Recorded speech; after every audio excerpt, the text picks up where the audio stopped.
Wires like this really isn't much of a big deal. Especially for this chip, I only need 4 small little wires. But you can also use this method to come behind the chip like that, flat behind it.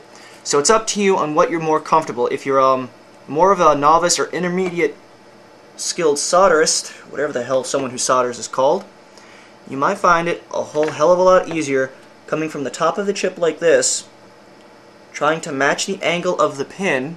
Let me see if I can get on frame. You have no idea how hard this is. Trying to get this small little stuff so closely zoomed in on frame.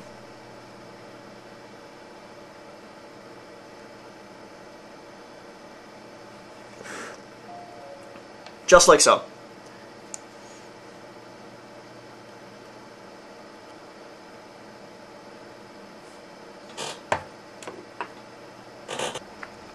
Also, when you're soldering such small surface mount components, especially when it's chips and such, remember, you always have to remember that excessive amounts of heat will damage components. So if you've noticed, I've been keeping my finger on the wires, on the chip itself. If my finger is burning, then this chip is burning.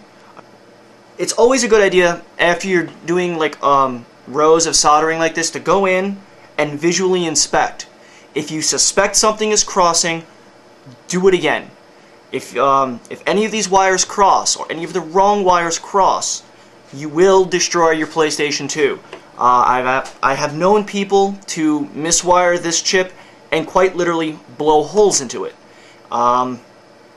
Really, this is difficult. You've really been forewarned. If you're not comfortable with this such small scale stuff, either soft mod or don't mod at all.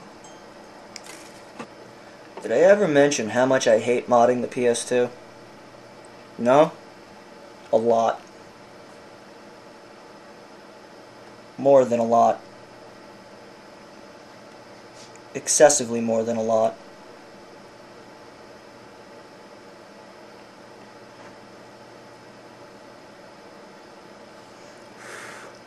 There we go. Finally. Alright, just got a couple more to go. Then we can start hooking them into the chip itself. Oh, Christ almighty, this just never ends.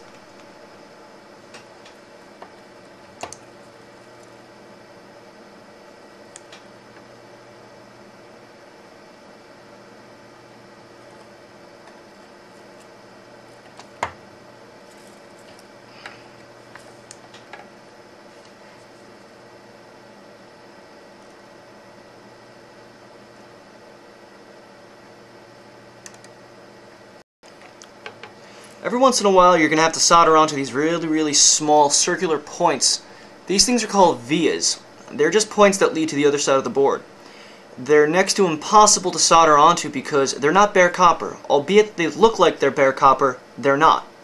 Now, in this instance, for my revision PlayStation 2, I don't have to solder onto any of these. I'm very lucky. But I'm sure a lot of you will have to solder onto groupings of the vias. Let me see. Like, you know, groupings like these, or especially like over here. It's very small and really hard to solder onto. So this is the smallest eyeglass screwdriver that I have, and you can see that these points are already a tenth the size of this eyeglass screwdriver.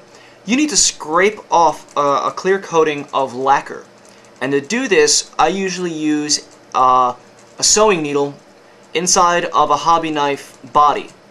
If you don't have one, you can also use a safety pin. Just straighten it out a bit and use the body of the safety pin as a handle and just slightly scratch away until you start to see nice, fresh, bare copper.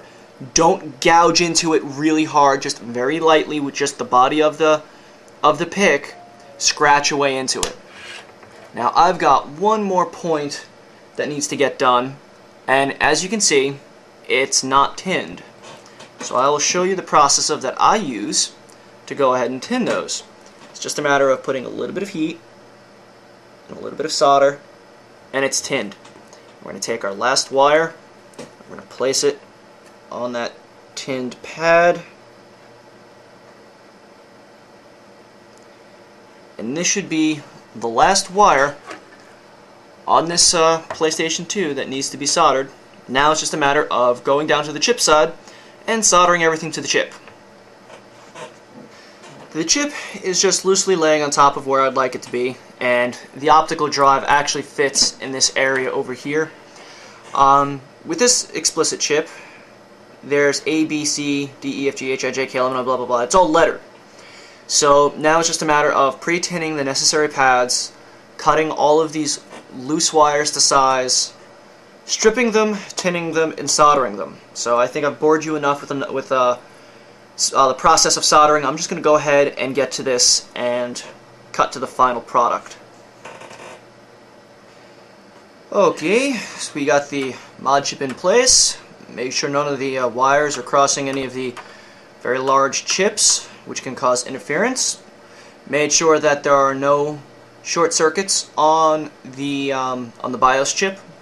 No short circuits on the BIOS chip on this side either. Made sure that all of our solder points on the surface mount components are nice and solid and they're not crossing with anything.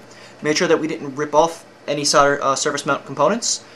The only thing you have to do now is to put the unit back together, but I would highly recommend using some electrical tape on various areas just to make sure that that when you put the case back together that there are no metal points on the shielding that'll accidentally contact with the chip especially and the BIOS itself. I've known people that have damaged their PlayStation 2s because they didn't realize that some of the small fins on the shielding accidentally touched their chip and it shorted out the chip in the PS2.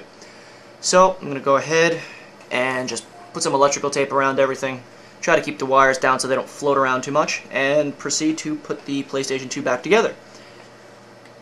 Well, for those of you who actually give a crap, this is what it looks like after some electrical tape. Not the prettiest, but it's insulating. Like I said, you can also use putty epoxy, but if there's any reason that you need to redo any of this, you're pretty much screwed with putty epoxy, or any kind of epoxy for that matter.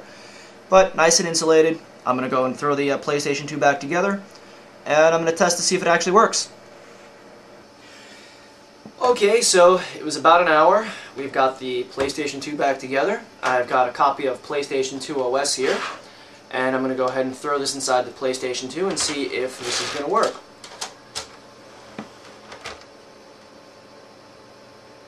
Now, I would highly recommend at this point that you get a copy of an original PlayStation 1, an original PlayStation 2, an original DVD movie, original CD audio games and titles, and test them.